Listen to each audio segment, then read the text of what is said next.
Latest gadgets जो आजकल social media की दुनिया में ये लैस है हर एक चीज़ से। इंशाल्लाह हमें लगता है कि हम लोगों की ज़्यादा करीब यहाँ से काम कर सकेंगे और आप सबके साथ भी अच्छी तरह से काम कर सकेंगे, क्योंकि यहाँ स्पेस की भी कोई ऐसी कमी नहीं है। आपको वहाँ स्पेस के लिए कमी होती थी, सेंट्रली प्लेस्ड है, सिक्योर प्लेस है, तो वही एक पड़ाव है इस पार्टी का, ये भी एक पड़ाव आज।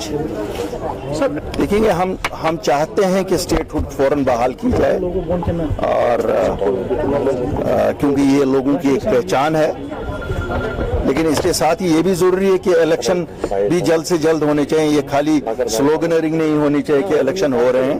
लोगों की तकलीफ है ग्रास रूट पे, उन्हें ग्रास रूट डेमोक्रेसी देना हम सबका अवलीन फर्ज है।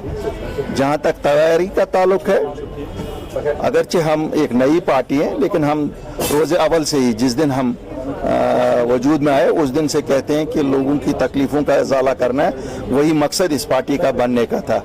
और कोर एजेंडाज में स्टेटहुड था, रिजर्वेशन ऑफ जॉब्स और ज़मीनों के हुकूक की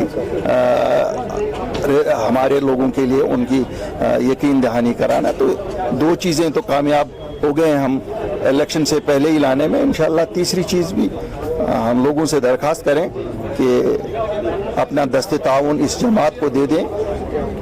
ये वो जमात है जो सच्चाई की बुनियाद पे सामने आई है। हमने जो 8 मार्च 2020 को बोला वही आज भी बोल रहे हैं। हम गिरगिटों की तरह रंग नहीं बदलते रहे, जिन्होंने कभी अपने आप को PhD की सूरत में पहले लोगों के सामने पेश किया, फिर कहा कि हमारा और इलेक्शनों का कोई वास्ता नहीं है, फिर आज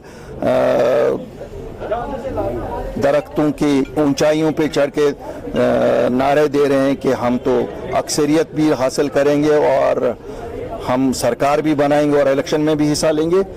उन्हें शायद ये मालूम नहीं है, लोग सरकार बनाते हैं, जिसको वो चुनेंगे वही इस रियासत की सरकार बनाने के काबिल होंगे। और मुझे यकीन है कि लोगों को पहचान है आज उन गिरगिटों की जिनके रंग मुख्तलिफ वक्तों पे मुख्तलिफ हुए हैं। ये वही लोग हैं जिन्होंने कल कहा था हम किसी इलेक्शन प्रोसेस में सामने नहीं होंगे। जब पंचायती इलेक्शन आए तो कूद पड़े मेंढकों की तरह और किसी और नारे पे, जज्बाती नारे पे, फिर बिखर गए आपस में। वो भी लोगों के सामने है। आज फिर एक धोखा लोगों को देने की कोशिश कर रहे हैं कि साहब हम इलेक्शन में भी हिस्सा ले रहे हैं और 370 भी ला रहे हैं। अब ये रोड मैप हमें बताइए कैसे ला रहे हैं। बाकी हमारा रोड मैप तो बड़ा क्लियर है कि 370 और 35 से हमारा हक है, बुनियादी हक है। वो सुप्रीम कोर्ट इंशाल्लाह जरूर बहाल करेगा।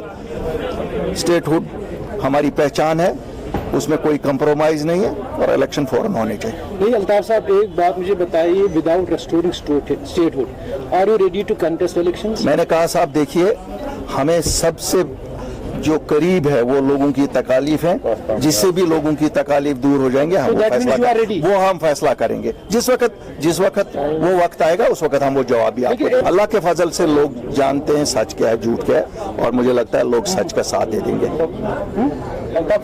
तालिबान के बारे में क्या बोले?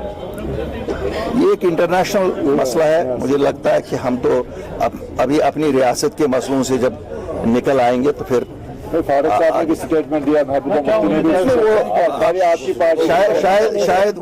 शायद वो ज्यादा इंटरनेशनल अफेयर्स पे नजर रखते होंगे।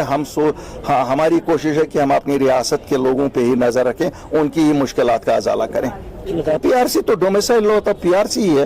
What is domicile? Domicile law is PRC। It is basically हर एक को यहाँ इजाजत नहीं है जमीनें खरीदने की, हर एक यहाँ नौकरी नहीं पा सकता है। वो तो जायज सा है। और कहीं पे अगर PRC का नाम उसको दिया है, कहीं पे डोमिसाइल का नाम दिया गया। और ये